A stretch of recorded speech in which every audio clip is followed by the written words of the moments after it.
radhiyallahu anhu berkata, Rasulullah sallallahu alaihi wasallam bersabda, sesiapa yang solat secara berjemaah selama 40 hari dengan ikhlas serta mendapat takbiratul ula, maka akan ditentukan untuknya dua kelepasan. Pertama, kelepasan daripada api neraka. Kedua, kelepasan daripada sifat munafik. Diulangi. Sayyidina Anas bin Malik radhiyallahu anhu meriwayatkan, kata Rasulullah sallallahu alaihi wasallam bersabda, sesiapa bersolat secara berjemaah selama 40 hari dengan ikhlas dan serta mendapat takbiratul ula, maka akan ditentukan untuknya dua kelepasan. Pertama, kelepasan daripada api neraka. Kedua, kelepasan daripada sifat munafik. Ini adalah kelebihan solat, yang mana kita jaga solat. Ini dalam hadis, satu hadis lagi. Satu hadis yang kita dengar, orang yang jaga solat berjemaah dengan memperoleh takbiratul ula, Allah berikan dua apa ni yang diberi? Dua kelepasan.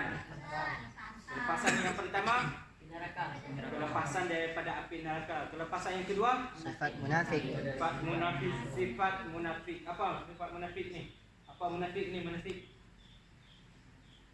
berpura-pura menjadi Islam.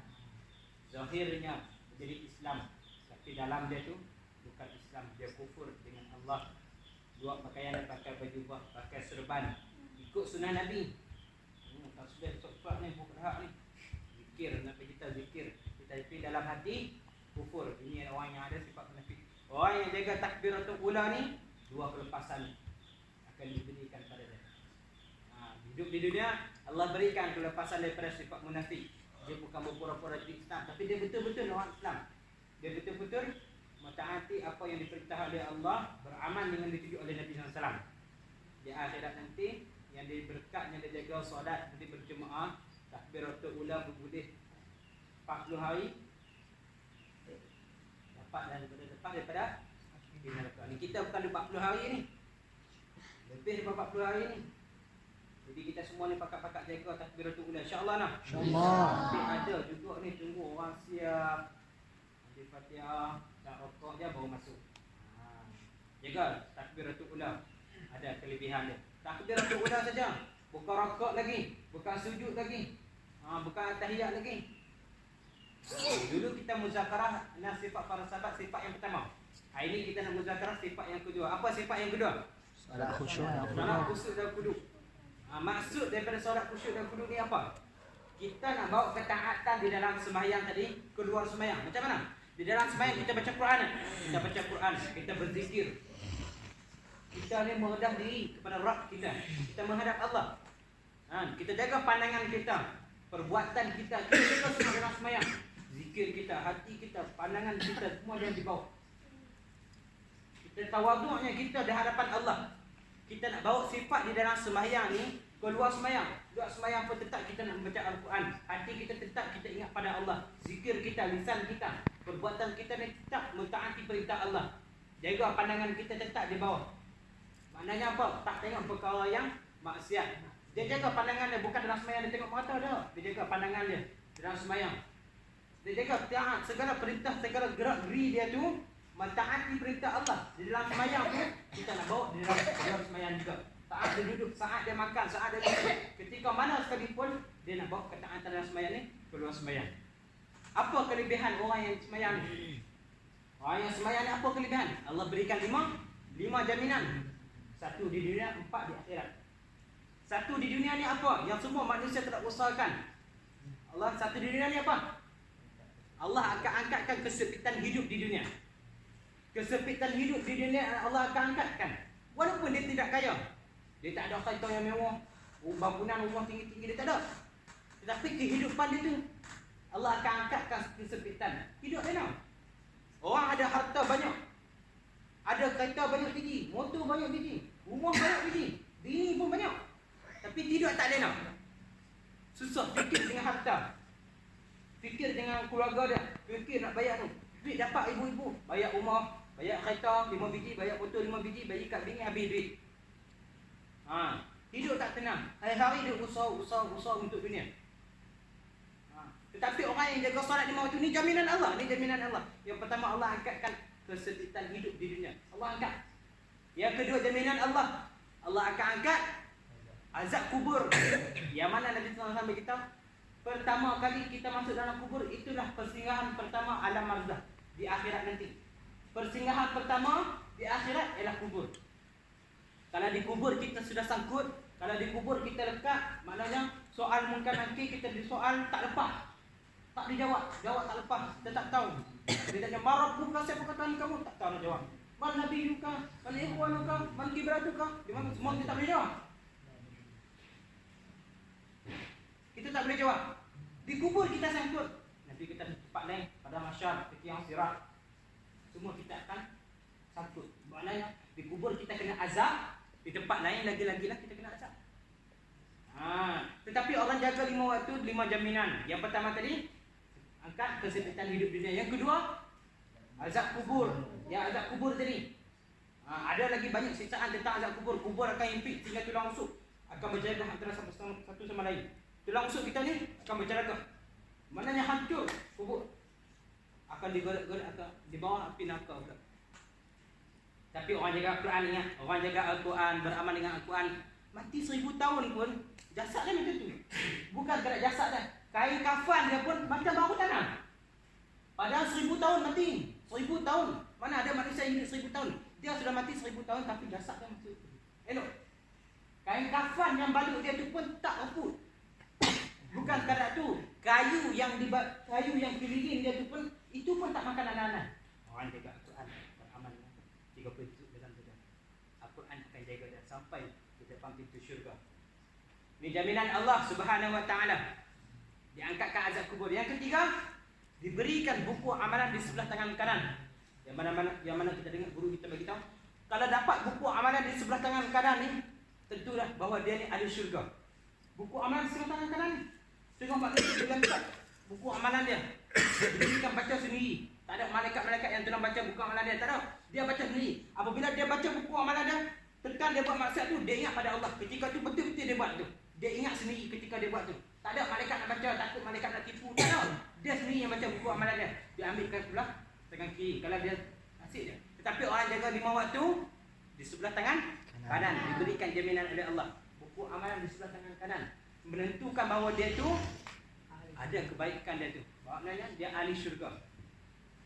Yang keempat, apa jaminan Allah? Yang keempat jaminan Allah, lintas titian sirat ni dengan sepatah kilat. Titian sirat tu dengan sepatah kilat. Kita tengok air kilat turun dunia. Naik tadi. Betul ya? Sekelip mata manusia je. Itu titian sirat. 500 tahun, 1500 tahun di depan titian sirat. Tengok ulama kata, titian sirat ni ibarat satu helai rambut tu terbelah 7. Tajam. Satu helai rambut tu terbelah 7. Nak bayang macam mana tu? Mata pedang pun tak tajam macam tu. Pisau yang terbunuh pun tak tajam macam tu. Satu helai rambut terbelah 7. Itulah ibarat titian sirat. Tergantung pada amalan manusia. Ada manusia yang berjalan dengan muka ni. Tak tahu Allah keadaan macam mana. Ada manusia yang berlari seperti seorang gagah, seorang yang bergagah. Atau gantung dengan amalan manusia. Ada manusia lari seperti kuda, seperti naik kenderaan. Dia tak titian sirat tu. Ada orang yang jaga solat 5 waktu, sepantas kilat, sekejap mata terus. Di depan terakhir kering, itulah syurga. Di bawah titian sirat adalah neraka. Ada manusia yang tak lepas. Ada setengah hadis bagi tahu, kalau di jalan titian sirat tu ada seperti mata kain yang akan tarik supaya dia jatuh dalam api neraka. Supaya jatuh dalam api neraka. Itu orang yang jaga solat 5 waktu. Di jaminan Allah, orang itu titian sirat dengan sepatah kilat sampai. Orang jaga 5 waktu.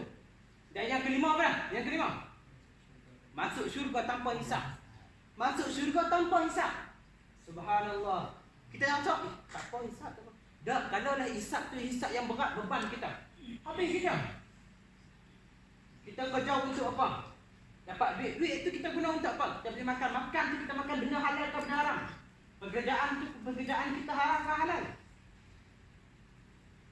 Lagi banyak kita menerima nikmat, lagi banyak lagi kita akan disoalkan. Tapi orang jaga solat 5 waktu masuk syurga tanpa dihisap. Tak kira hitung amalan apa, terus masuk syurga. Tak ada cek dah yang buat apa-apa, terus masuk syurga. Kalau dia hitung, lambat. Walaupun dia kebaikan, lambat. Tak semua orang yang dapat ni masuk syurga tanpa dihisap ni. Berapa jumlah ada. Dalam hadis tu Nabi beritahu lah berapa ratus, berapa ribu orang yang masuk syurga tanpa dihisap. Ada satu golongan yang masuk syurga tanpa dihisap.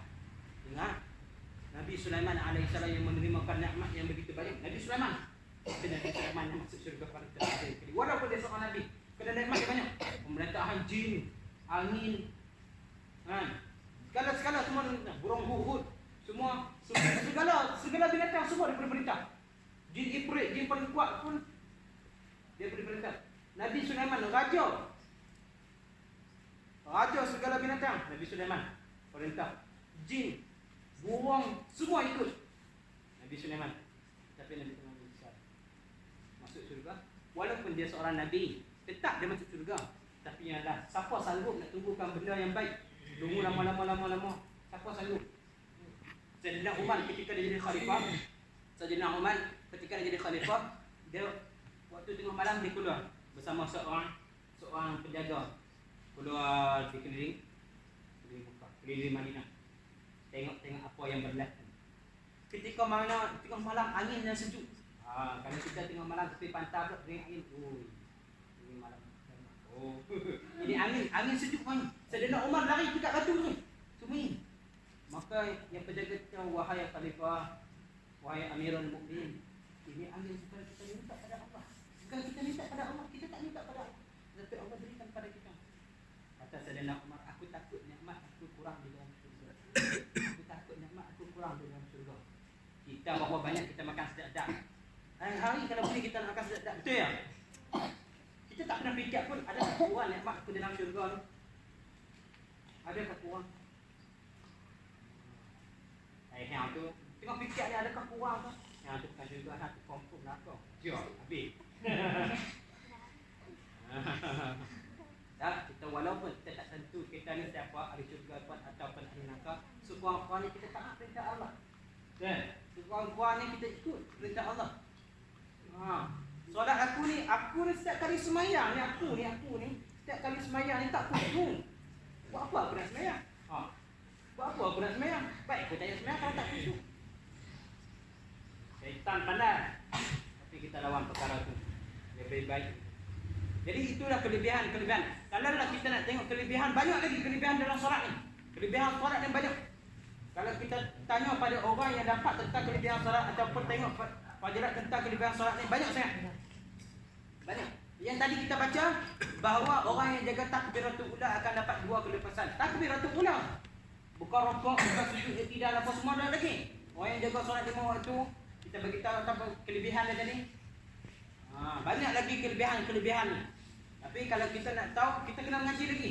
Supaya kita dah habis baca Al-Quran, hafal Al-Quran, kita sambung ngaji hadis, alim, belajar kitab-kitab dapat imam-imam ni, empat mazhab ni. Semua kita tambahkan korban kita. InsyaAllah semua nak? InsyaAllah. Tambahkan masa kita tambahkan Ramadan kita. Bersusah payah kita tu, InsyaAllah ada kebaikan dia. Agama ni tak boleh dengan kehidupan senang saja. Ya Allah hidayah, ya Allah ilmu. Hidup relax je, tak akan datang. Ilmu tidak akan datang dengan ilmu. Bersusah payah, berusaha, malam tak tidur. Doa hafal, bangkit pagi nak hafal insya-Allah dengan satu asbab itu dah ilmu akan dapat. Kita usaha insya-Allah nak? Insya-Allah. Sama-sama kita doa dengan kita bangkit tengah malam, ya Allah berilah hidayah kepada kawan saya. Berilah doa untuk kawan-kawan kita dulu. Ya last sekali baru kita doa untuk kita. Insya-Allah nak? Insya-Allah. Baru kita doa untuk kita. Kita doa untuk kawan, ya Allah kawan saya tu banyak dosa itu. Jangan bagi dengar kat dia lah. Bagi dengar. Dia apa dosa banyak juga. Kita doa dia. Ya Allah. Kalau boleh keluar air mata doa untuk kawan kita. Insya-Allah malaikat akan doa untuk kita. Janganlah dia main. Ya Allah, tu kawan saya tu buat jahat mana-mana. Jangan. Ampun dosa dia ya Allah. Jangan. Kita doa sudah-sudah. Insya-Allah malaikat akan doa. InsyaAllah semua nak? InsyaAllah. Doalah untuk ustaz-ustaz saya dikuatkan iman dan amal. InsyaAllah. InsyaAllah. Subhanallah.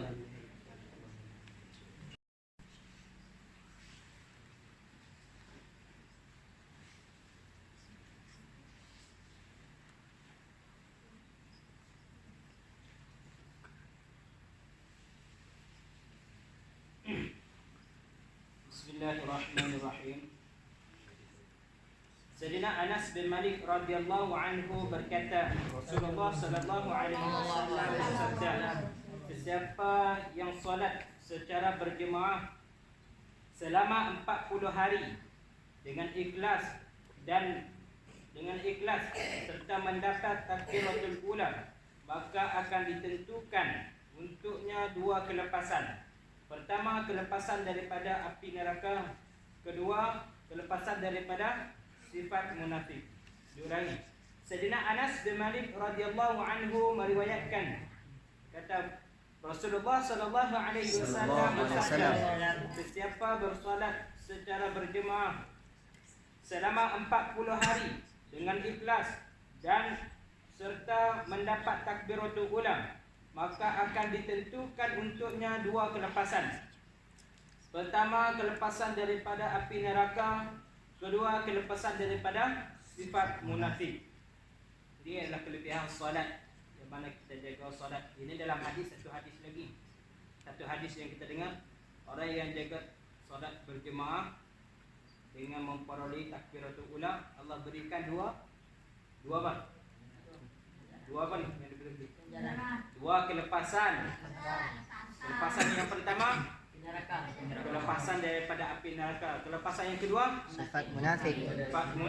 Sifat munafik. Apa sifat munafik ni? Apa munafik ni? Berpura-pura menjadi Islam. Zahirnya menjadi Islam, tapi dalam dia tu bukan Islam. Dia kufur dengan Allah. Buat pakaian, pakai baju, pakai serban, ikut sunnah Nabi. Tak sudah cepat ni, bukan hak ni. Zikir, Nabi kita zikir. Tapi dalam hati kufur. Ini orang yang ada sifat munafik. Orang yang jaga takbiratul ula ni, dua kelepasan akan diberikan pada dia. Hidup di dunia, Allah berikan kelepasan daripada sifat munafik. Dia bukan berpura-pura jadi Islam, tapi dia betul-betul orang Islam. Dia betul-betul mentaati apa yang diperintah oleh Allah, beramal dengan ditunjuk oleh Nabi SAW. Di akhirat nanti, yang diberkatnya dia jaga solat, nanti berjemaah, takbiratul ula berboleh 40 hari, dapat daripada api neraka. Ni kita bukan 40 hari ni, lebih daripada 40 hari ni. Jadi kita semua ni pakat-pakat jaga takbiratul ula, insya-Allah nah. InsyaAllah. Tapi ada juga ni, tunggu orang siap di Fatihah, tak rokok je baru masuk. Jaga takbiratul ula, ada kelebihan dia. Takbiratul ula saja, bukan rokok lagi, bukan sujud lagi, bukan tahiyat lagi. Dulu kita muzakarah sifat para sahabat, sifat yang pertama. Hari ini kita nak muzakarah sifat yang kedua. Apa sifat yang kedua? Solat khusyuk. Solat khusyuk dan kuduk. Maksud daripada solat khusyuk dan kuduk ni apa? Kita nak bawa ketaatan di dalam sembahyang tadi, keluar sembahyang. Macam mana? Di dalam sembahyang kita baca Quran. Kita baca Quran, kita berzikir. Kita ni menghadap diri kepada Rabb kita. Kita menghadap Allah. Kita jaga pandangan kita, perbuatan kita jaga semua dalam sembahyang. Zikir kita, hati kita, pandangan kita, semua yang dibawa. Kita tawaduknya kita di hadapan Allah. Kita nak bawa sifat di dalam sembahyang ni, keluar sembahyang. Duduk sembahyang pun tetap kita nak membaca Al-Quran. Hati kita tetap kita ingat pada Allah. Zikir kita, lisan kita, perbuatan kita ni tetap mentaati perintah Allah. Jaga pandangan kita tetap di bawah. Maknanya apa? Tak tengok perkara yang maksiat. Dia jaga pandangan dia, bukan dalam sembahyang dia tengok mata dia. Dia jaga pandangan dia dalam sembahyang. Dia jaga taat segala perintah, segala gerak geri dia tu mentaati perintah Allah. Di dalam sembahyang tu kita nak bawa di dalam sembahyang juga. Saat dia duduk, saat dia makan, saat dia duduk, ketika mana sekalipun dia nak bawa ketaatan dalam sembahyang ni keluar sembahyang. Apa kelebihan orang yang sembahyang ni? Orang yang sembahyang ni apa kelebihan? Allah berikan lima jaminan. Satu di dunia, 4 di akhirat. Satu di dunia ni apa? Yang semua manusia tidak usahakan. Allah satu di dunia ni apa? Allah akan angkatkan kesepitan hidup di dunia. Kesepitan hidup di dunia Allah akan angkatkan. Walaupun dia tidak kaya, dia tak ada kereta yang mewah, bangunan rumah tinggi-tinggi, dia tak ada. Tetapi kehidupan dia tu Allah akan angkatkan kesepitan hidup dia nak.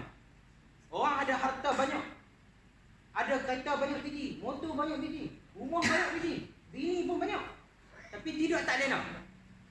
Susah fikir dengan harta, fikir dengan keluarga dia, fikir nak bayar tu.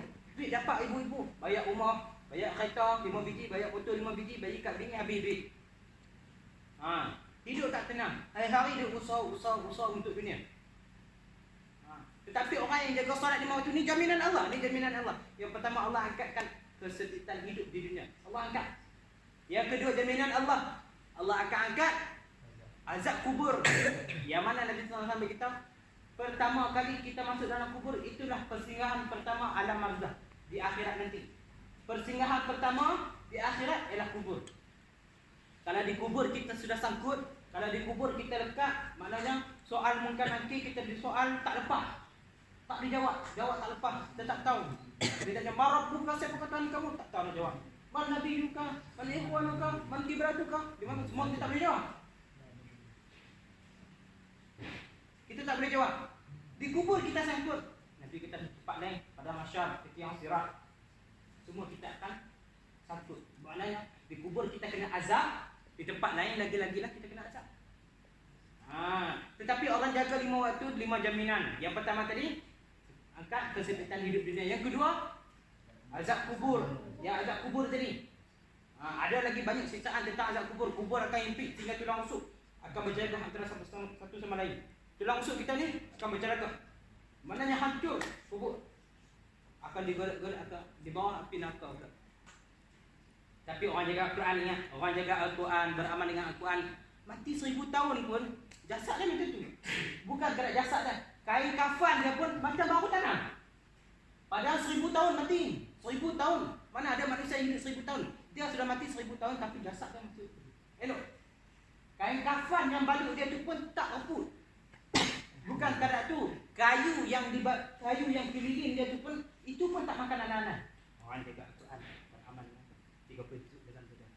Al-Quran akan jaga dia sampai ke depan pintu syurga. Ini jaminan Allah Subhanahu wa taala. Diangkatkan azab kubur. Yang ketiga, diberikan buku amalan di sebelah tangan kanan.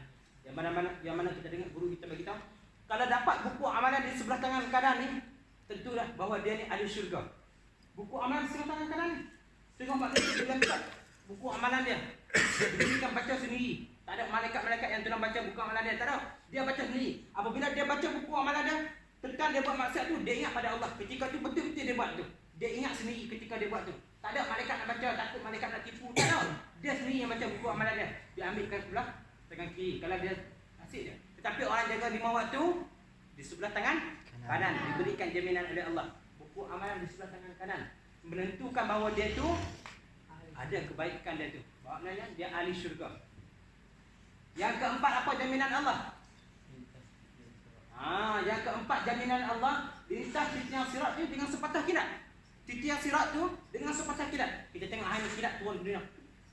Naik tadi. Betul ya? Sekelip mata manusia dia. Itu titian sirat. 500 tahun, 1500 tahun kehidupan titian sirat. Tengok ulama kata, titian sirat ni ibarat satu helai rambut tu terbelah 7. Tajam. Satu helai rambut tu terbelah 7. Nak bayang macam mana tu? Mata pedang pun tak tajam macam tu. Pisau yang terbunuh pun tak tajam macam tu. Satu helai rambut terbelah 7. Itulah ibarat titian sirat. Tergantung pada amalan manusia. Ada manusia yang berjalan dengan muka ni. Tak tahu Allah keadaan macam mana. Ada manusia yang berlari seperti seorang gagah, seorang yang bergagah. Atau gantung dengan keadaan manusia. Ada manusia lari seperti kuda, seperti naik kendaraan. Dia tak seperti yang sirat tu. Ada orang yang jaga salat 5 waktu, sepantas kilat, sekedip mata terus. Kita di depan terakhir kerik, itu dah syurga. Di bawah titian sirat adalah neraka. Ada manusia yang tak lepas. Ada setengah hadis bagi tahu, kalau di jalan titian sirat tu ada seperti mata kain yang akan tarik supaya dia jatuh dalam api neraka. Supaya jatuh dalam api neraka.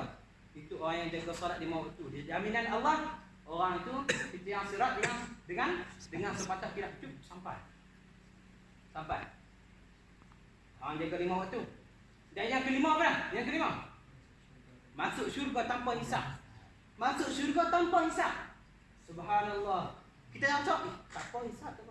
Dah, kalau dah hisap tu hisap yang berat, beban kita. Habis kita. Kita kerja untuk apa? Dapat duit. Duit itu kita guna untuk apa? Kita beli makan. Makan tu kita makan benda halal atau benda haram.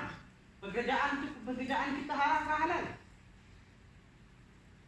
lagi banyak kita menerima nikmat, lagi banyak lagi kita akan disoalkan. Tapi orang jaga solat 5 waktu masuk syurga tanpa dihisap. Tak kira hitung amalan apa, masuk syurga. Tak ada cek dah nak buat apa-apa, masuk syurga. Kalau dia hitung, lambat. Walaupun dia kebaikan, lambat. Tak semua orang yang dapat ni masuk syurga tanpa dihisap ni. Berapa jumlah ada. Dalam hadis tu Nabi beritahu lah berapa ratus, berapa ribu orang yang masuk syurga tanpa dihisap. Ada satu golongan yang masuk syurga tanpa dihisap. Ingat Nabi Sulaiman alaihissalam yang menerima nikmat yang begitu banyak. Nabi Sulaiman yang masuk syurga pada terakhir. Walaupun dia seorang Nabi, kena nikmat yang banyak. Pemerintahan jin, angin, segala semua, burung hut, semua segala binatang semua dia boleh perintah. Jin Ifrit, jin paling kuat pun dia boleh perintah. Nabi Sulaiman raja segala binatang. Nabi Sulaiman perintah. Jin, burung semua ikut Nabi Sulaiman. Tapi Nabi Sulaiman masuk syurga. Walaupun dia seorang Nabi, tetap dia masuk syurga. Tapi ialah siapa sanggup nak tunggukan benda yang baik, tunggu lama. Siapa sanggup? Sayyidina Umar ketika dia jadi khalifah, dia waktu tengah malam dia keluar bersama seorang penjaga, keluar di keliling Madinah, tengok apa yang berlaku. Ketika mana tengah malam angin yang sejuk. Kalau kita tengok malam tepi pantai pula tengok angin. Ini malam. Ini angin sejuk ni. Sayyidina Umar lari dekat batu ni. Sembunyi. Maka yang penjaga kata, wahai khalifah, wahai Amirul Mukminin, ini angin supaya kita minta pada Allah. Bukan kita minta pada Allah, kita tak minta pada Allah, tapi Allah berikan pada kita. Kata Sayyidina Umar, aku takut nikmat aku kurang di dalam syurga. Aku takut nikmat aku kurang di dalam syurga. Kita berapa banyak kita makan sedap-sedap. Hari-hari kalau boleh kita nak makan sedap-sedap, betul ya? Kita tak pernah fikir pun ada tak kurang nikmat aku dalam syurga ni. Ada tak kurang? Yang tu tengok fikir ni adakah kurang ke? Yang tu bukan syurga, nak tu confirm lah kau. Jom, habis. Kita walaupun kita tak tentu kita ni siapa, ahli syurga pun ataupun ahli neraka, sekurang-kurangnya kita taat perintah Allah. Dan sekurang-kurangnya kita ikut perintah Allah. Solat aku ni setiap kali semayang ni, aku ni setiap kali semayang ni tak khusyuk. Buat apa aku nak semayang? Buat apa aku nak semayang? Baik aku tak payah semayang kalau tak khusyuk. Syaitan pandai, tapi kita lawan perkara tu. Dia baik-baik. Jadi itulah kelebihan. Kalau kita nak tengok kelebihan, banyak lagi kelebihan dalam solat ni. Kelebihan solat yang banyak. Kalau kita tanya pada orang yang dapat tentang kelebihan solat ataupun tengok pelajaran tentang kelebihan solat ni, banyak sangat.